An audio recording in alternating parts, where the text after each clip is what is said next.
बहुत पुरानी बात है। चंदनपुर नाम का एक गांव था। वहां एक बूढ़े व्यक्ति रामदास अपनी बेटे विनोद के साथ रहते थे। रामदास की एक छोटी सी झोपड़ी थी। विनोद की मां का कोई बीमारी के कारण कुछ सालों पहले देहांत हो गया था।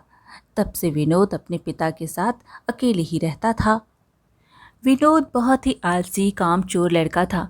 वह दिन भर बस अपने कमरे में सोया रहता था और कोई काम नहीं करता था। घर का सारा खर्चा उसके पिता रामदास ही उठाते थे। वह दिन भर दूसरे के खेतों में काम किया करते थे, लेकिन अब वह भी बूढ़े हो चुके थे। अब वह बहुत ज़्यादा काम नहीं कर पाते थे। एक दिन की बात है, रामदास काम करके थके हारे घर वापस लौटते हैं तो देखते हैं कि विनोद अभी तक सो रहा है।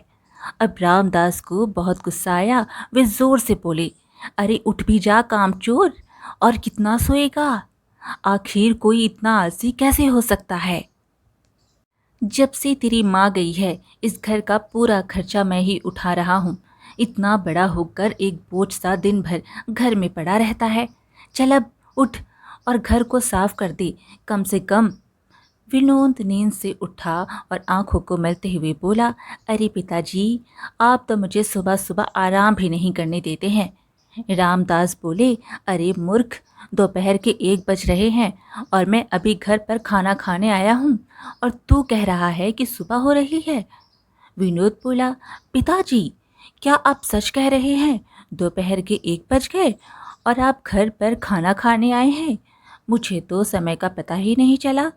रामदास बोले, जरा अपनी आंखें खोल और बाहर झांक कर देख। पूरा गांव जानता है कि तू कितना बड़ा आलसी है। बेटा देख, अगर मेरी इतनी उम्र ना होती तो मैं तुझे कभी काम करने को नहीं कहता, लेकिन सच तो यह है कि अब मेरी उम्र हो चली है। अब मुझसे इस घर की जिम्मेदारी और नहीं उठाई जाती। मैं काम करके आता हूँ तो बहुत थक जाता हूँ और कई दिनों से मुझे बहुत कमज़ोरी भी हो रही है। विनोद बोला, क्या पिताजी, आप साफ साफ क्यों नहीं कहते कि आप मुझसे तंग आ गए हैं? रामदास बोले, ऐसी बात नहीं है बेटा। मैं चाहता हूँ तू एक बहुत मेहनती आदमी बन जाए ताकि गांव के सारे लोग तेरी इज्जत करें। ठीक है पिताजी, मैं आज ही कोई ना कोई काम ढूंढ लूँगा। इतना कहकर विनोद घर से बाहर निकल जाता है। तभी रास्ते में गांव का एक पप्पू दिखता है। विनोद को देखकर वह पप्पू थोड़ा मजाक उड़ाते हुए बोला, अरे क्या बात है विनोद भैया, आज इतना सवेरे उठ गए? इतना सवेरे उठकर गांव में घूम रहे हो, कहीं तबीयत बिगड़ ना जाए। विनोद बोला, तुम्हें इससे क्या लेना देना? मेरी मर्जी कि मैं देर से उठूं या जल्दी उठूं। तुम अपने काम से काम रखो ना। पप्पू बोला, अरे तुमको शर्म नहीं आती है क्या? तुम्हारे बूढ़े पिता दूसरे के खेत में मजदूरी करके अपना और तुम्हारा पेट पाल रहे हैं। तुमको शर्म भी नहीं आती? बूढ़े पिता से इतना काम करवा रहे हो और खुद आराम करते हो। इतना कहकर पप्पू वहां से चला गया। यह सारी बातें सुनकर विनोद को बहुत गुस्सा आता है और वह उसकी बातें अनसुना करके वहां से चला जाता है। वो जंगल में जाकर एक पेड़ के नीचे बैठकर सोचने लगा, पता नहीं यह गांव वाले अपने आप को समझते क्या हैं। जरा सा दिन भर काम क्या कर लेते हैं, मेरा तो मजाक उड़ाने में कोई कसर ही नहीं छोड़ते। लेकिन मैं भी एक ना एक दिन इन्हें बहुत बड़ा काम करके दिखाऊंगा। फिर देखता हूँ कौन मुझे क्या बोलता है। अभी तो मुझे बहुत थकान हो रही है। मैं एक काम करता हूँ, थोड़ी देर यहीं पेड़ की छांव में सो लेता हूँ। इतना सोचकर विनोद वहीं सो जाता है। तभी वहां से दूसरे गांव के संत गुजर रहे थे। संत ने जब विनोद को देखा तो कहने लगी, कितना मूर्ख इंसान है, काम करने की बजाय यहाँ आराम से सो रहा है। तुझे कोई काम नहीं है क्या? संत की बात सुनकर विनोद की आंख खुल जाती है और वह उठकर बोलता है, अरे बाबा जी, दिक्कत क्या है आपको? आप मुझे शांति से सोने क्यों नहीं दे रहे हैं? संत ने कहा, मैं काफी दिनों से देख रहा हूँ तुम रोज यहाँ आकर सो जाते हो। अभी भी वक्त है, सुधर जाओ। मुसीबत तुम्हारे सर पर मंडरा रही है। विनोद चौंक कर बोला, कैसी मुसीबत है बाबा जी? आप यहाँ से जाओ ना, मुझे शांति से सोने दो। संत ने कहा, मैंने तुम्हारे जितना आलसी आदमी अपने जीवन में कभी नहीं देखा। कोई ना कोई काम ढूंढने के बजाय तुम रोज यहाँ आकर सो जाते हो। विनोद बोला, अरे नहीं बाबा जी, ये क्या कह रहे हैं आप। मैं गांव में काम ढूंढने ही निकला था, लेकिन गांव के एक आदमी ने मेरा दिमाग खराब कर दिया, इसलिए बस यहाँ बैठकर थोड़ा आराम कर रहा था।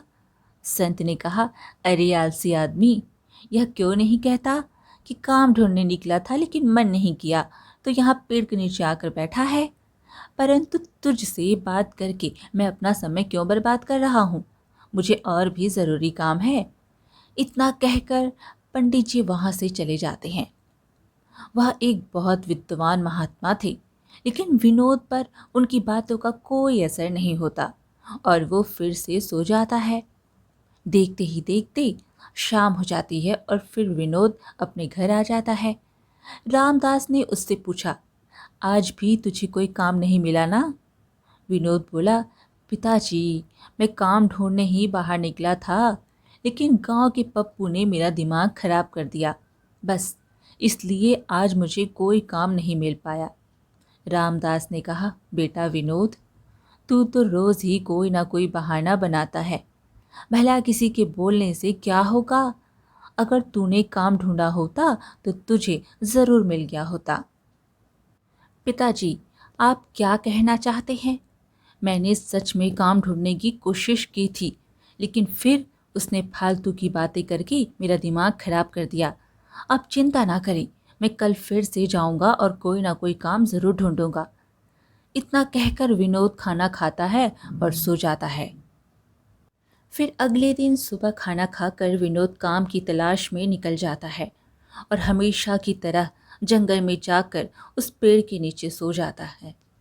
इसी तरह से कुछ दिन और बीत गए, लेकिन विनोद ने कोई काम नहीं ढूंढा। रामदास भी विनोद को समझा समझा कर थक चुके थे।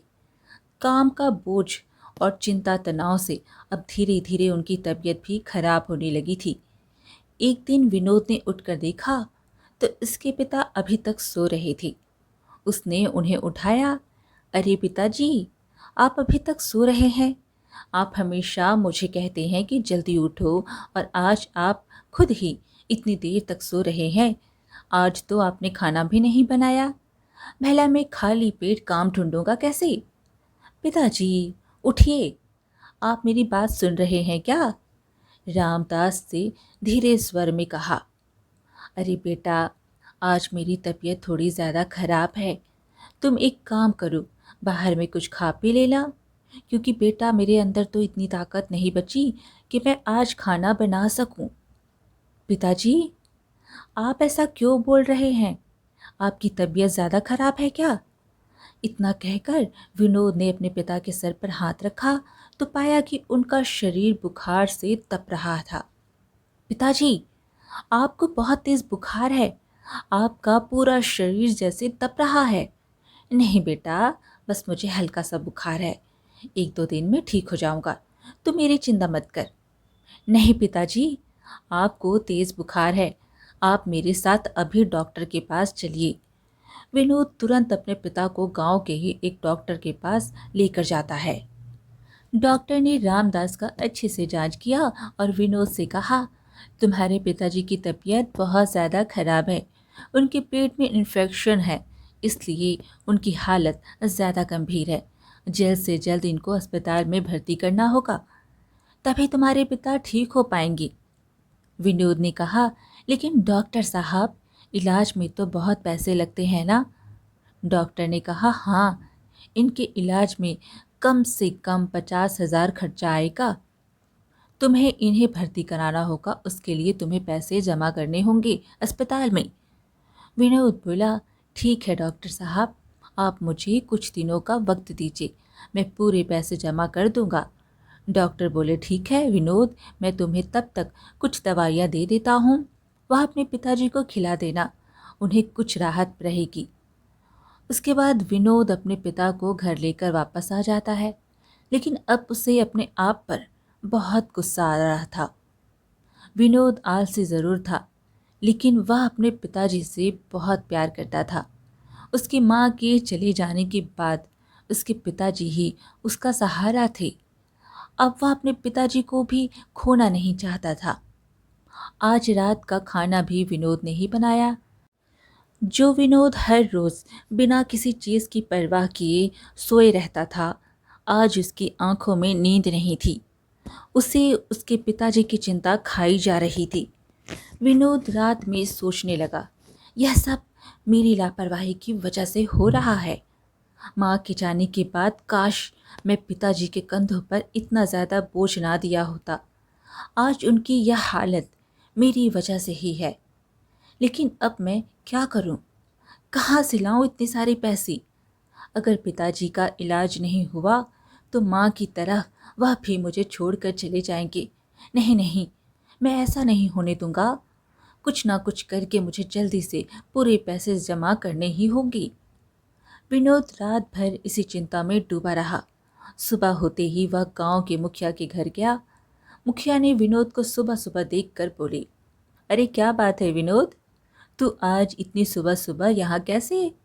इतनी सुबह तो तेरी नींद कैसे खुल गई? विनोद बोला, मुखिया जी, मुझे आपकी मदद की ज़रूरत है। मेरे पिताजी की तबीयत बहुत खराब है, इसलिए मुझे कुछ पैसों की ज़रूरत है। मुखिया ने कहा, अच्छा अच्छा, तो तू यहाँ सुबह सुबह मुझसे पैसे मांगने आया है? विनोद बोला, मुखिया जी, डॉक्टर ने कहा है कि अगर मेरे पिता का इलाज नहीं हुआ तो उनकी जान को खतरा है। आप मुझे कुछ पैसे उधार दे दीजिए, मैं दिन रात काम करके आपके सारे पैसे चुका दूंगा। मुखिया ने हंसते हुए कहा, मेहनत, और वो भी तू? जा, किसको पागल बना रहा है? यह तो एक ना एक दिन होना ही था।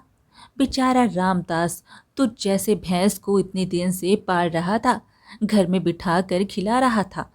बुढ़ापे में इतना काम करेगा तो बीमारी तो होगी ही ना।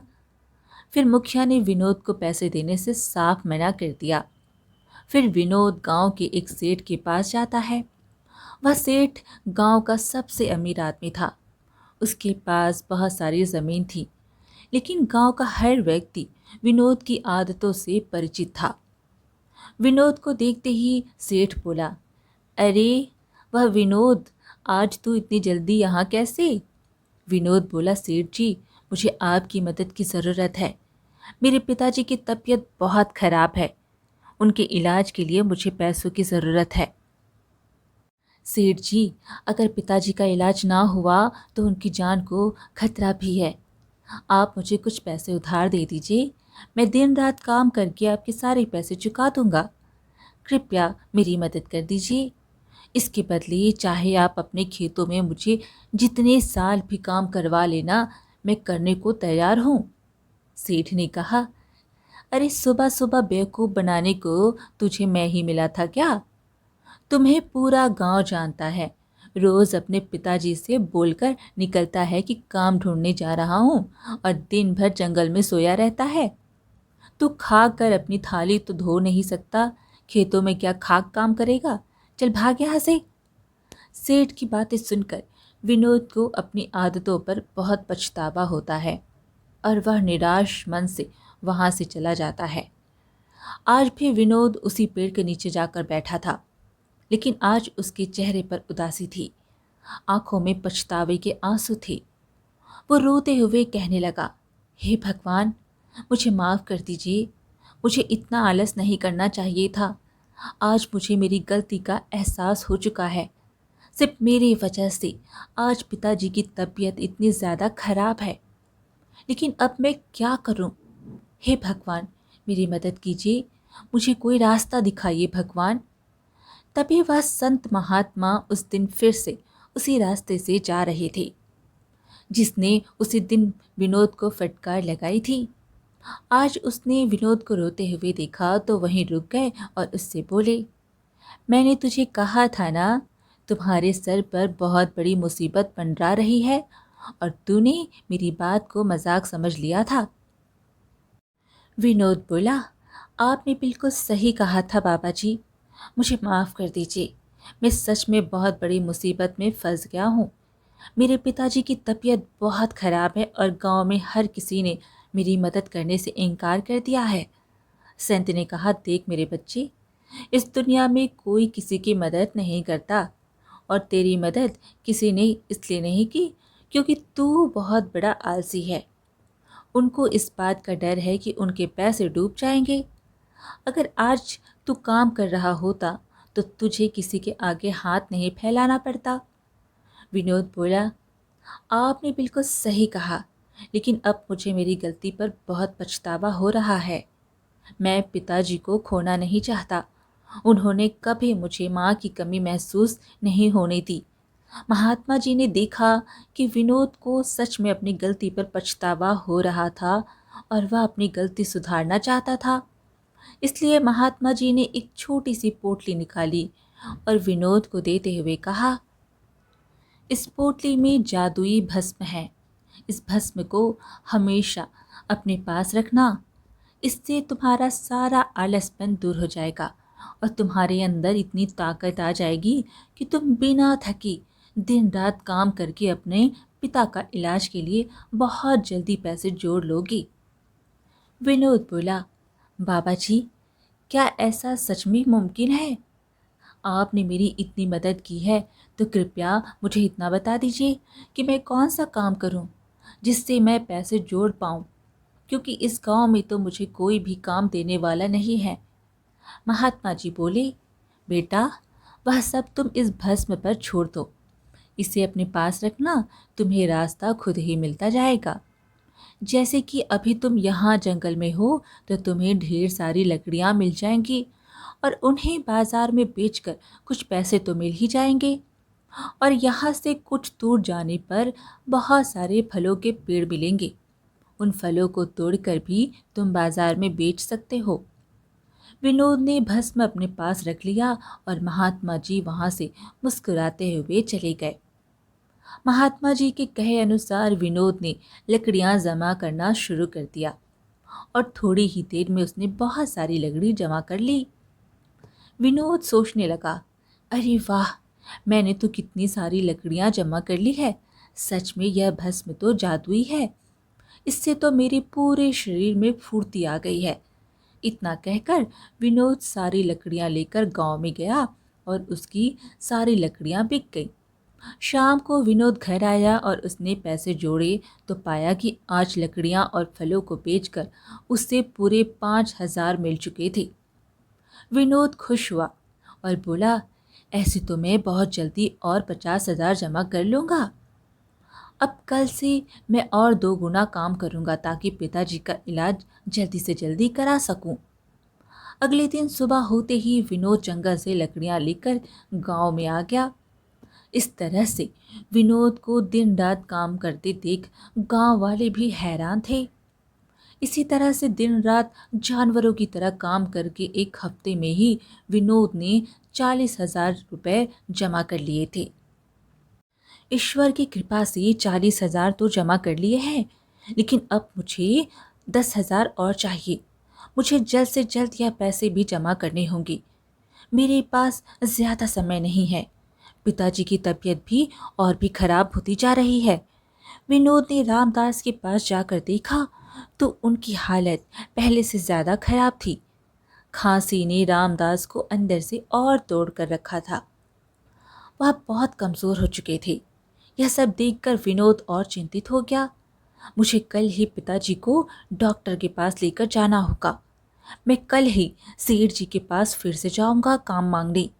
हो सकता है इस बार वो मुझे काम दे दें। अगले दिन फिर से विनोद सेठ के पास जाता है। सेठ जी, उस दिन तो आपने मुझे आलसी कहकर भगा दिया था, लेकिन मैंने पूरी मेहनत करके 40,000 रुपये जमा कर लिए हैं। अब सिर्फ 10,000 घट रहे हैं सेठ जी। कृपया मेरी पिताजी की जान बचाने के लिए मुझे काम दे दीजिए। उनकी तबीयत बिगड़ती जा रही है। मैं दिन रात काम करूँगा सेठ जी, कृपया मुझे काम पर रख लीजिए। सेठ बोला, अच्छा ठीक है विनोद, मैं तुम्हें पैसे तो दे दूँगा, लेकिन उसके लिए मेरी एक शर्त है। तुम्हें मेरे खेतों को जोतना पड़ेगा। जितने बीघा खेत तुम जोतोगे उतने 1,000 रुपये मैं तुम्हें दूंगा। मंजूर है तो बोलो। विनोद बोला, ठीक है सेठ जी, तो मैं अभी से ही काम शुरू कर देता हूँ। आपका बहुत बहुत धन्यवाद। दिल में अपने पिताजी को बचाने की उम्मीद लिए हुए विनोद खेतों में हल चलाना शुरू कर देता है। दिन भर बिना आराम किए वह खेतों में काम करता रहा। उसकी मेहनत का पसीना यह गवाही दे रहा था कि उसके दिल में पछतावे की आग जल रही थी। दिल में अपने पिताजी की जान बचाने की आस लिए वह काम करता रहा। सुबह से शाम हो गई, लेकिन विनोद अभी भी काम कर रहा था। अगले दिन सुबह सेठ अपने खेतों पर आया तो उसने देखा कि विनोद अब तक काम कर रहा था। वह अपने 10 बीघा खेत को जोता हुआ देखकर हैरान रह गया। सेठ बोला, अरे लड़के, तू इतने मेहनत करेगा मैंने सोचा भी नहीं था। तूने कल से बिना आराम किए मेरे 10 बीघा खेत को जोत दिया।